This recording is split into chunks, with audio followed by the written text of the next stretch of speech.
முக்கியத்துவம் வாய்ந்தது. அது ஏன் அதை ஒரு பத்திரிகையாளர் சந்திப்பாக நடத்தணும் அப்படின்னு பார்த்தீங்கன்னா, இன்றைக்கி இந்த முழு சந்திர கிரகணம் பார்த்திங்கன்னா 82 நிமிஷம் நீடிச்சிருக்க போகுது. இது ஒரு வானியல் நிகழ்வு,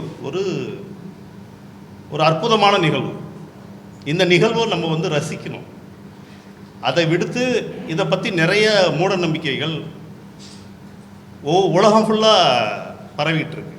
உதாரணமாக இந்தியாவில் பார்த்திங்கன்னா, இது ஒரு பாம்பு விழுங்குது, சந்திரனை சூரியனும் பாம்பு விழுங்குது.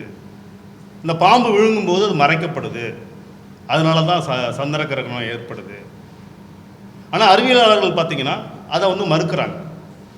எப்படின்னு பார்த்தீங்கன்னா, இந்திய அறிவியலாளர்னு சொல்லக்கூடிய ஆரியப்பட்டாவிலிருந்து எல்லாருமே இது என்ன சொல்கிறாங்க, இது ஒரு நிழல்களின் விளையாட்டு, இது ஒரு ரிஃப்ராக்ஷன்லாம் நடக்கிற ஒரு விளையாட்டு. இந்த விளையாட்டை வந்து தங்களுடைய கருத்துக்களை அதன் மேலே ஏற்றி, மதம் சார்ந்தோ மொழி சார்ந்தோ இனம் சார்ந்தோ அதன் மேலே ஏற்றி அதை ஒரு மூட நம்பிக்கையாக நம்ம கொண்டுட்டு போகக்கூடாது அப்படின்னு ஆரியப்பட்டாவிலேருந்து எல்லா சயின்டிஸ்ட்டும் அறிவியல் வல்லுநர்களும் அதை பற்றி சொல்லியிருக்கிறாங்க.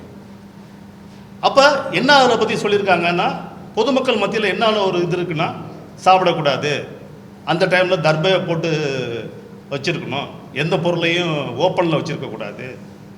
முக்கியமாக பார்த்திங்கன்னா, இன்றைக்கி ஒரு தொலைக்காட்சியில் நான் பார்த்தேன், சதய நட்சத்திரமும் பூரட்டாதி நட்சத்திரமும் வெளியில் வரக்கூடாது. இப்படிப்பட்ட மூட நம்பிக்கைகள் வந்து மிகப்பெரிய ஒரு வீச்சாக மக்கள் மத்தியில் போகுது. அப்படிலாம் கிடையாது. ஒரு காலத்தில் நம்மளுடைய முன்னோர்கள் நிலாசோறு சாப்பிட்டாங்க. அப்போ செப்டம்பர் 7 அதே மாதிரி வெளியில் வந்து எல்லாருமே கூடி நிலாசோறு சாப்பிட்லாம். இந்த சந்திர கிரகணம் எந்தவித பாதிப்பையும் மக்களுக்கு ஏற்படுத்தாது. அதை சொல்கிறதுக்காகத்தான் இந்த பத்திரிகையாளர்கள் சந்திப்பை நம்ம நடத்திக்கிட்டு இருக்கிறோம். இல்லை, இதில் முக்கியமானது விஷயம் என்னென்னா, அந்த செந்நிற நிலவு, அந்த செந்நிற நிலவு தான் இந்த செப்டம்பர் 7ஆம் தேதி ஒரு சிறப்பான ஒரு நிகழ்வு, வானியல் நிகழ்வு. அதை பற்றி கொஞ்சம் சயின்டிஃபிக்காக அவங்க தமிழ்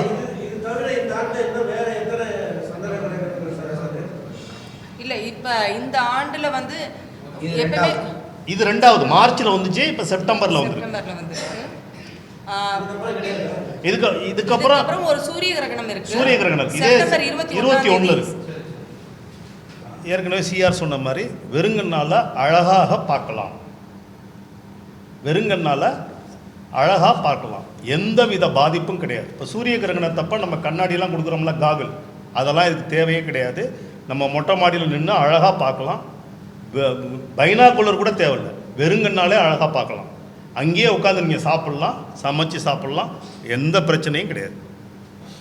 இதில் வந்து இந்த பாதுகாப்புங்கிற பிரச்சனையே, அந்த கொஸ்டினே தேவையில்லை. ஆஸ் யூஷுவல் நம்ம எப்படி இருக்கிறோமோ அப்படியே இருக்கலாம். இது பாதுகாப்பானதா பாதுகாப்பற்றதா அப்படிங்கிற கேள்வியே தேவையில்லை. சரியா கேட்கல சார்?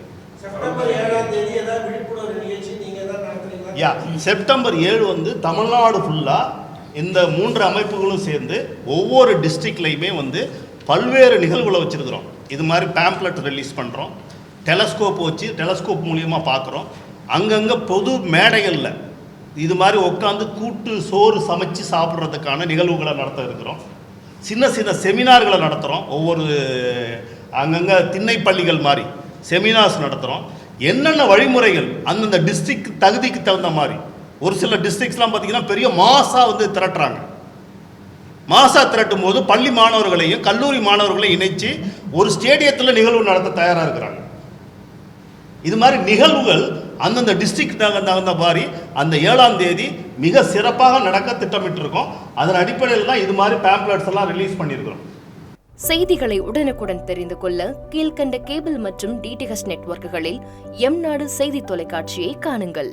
பாதகம் செய்பவரை கண்டால் நாம் பயம் கொள்ளலாகாது பாப்பா. மோதி மிதித்து விடு பாப்பா, அவர் முகத்தில் உமிழ்ந்து விடு பாப்பா.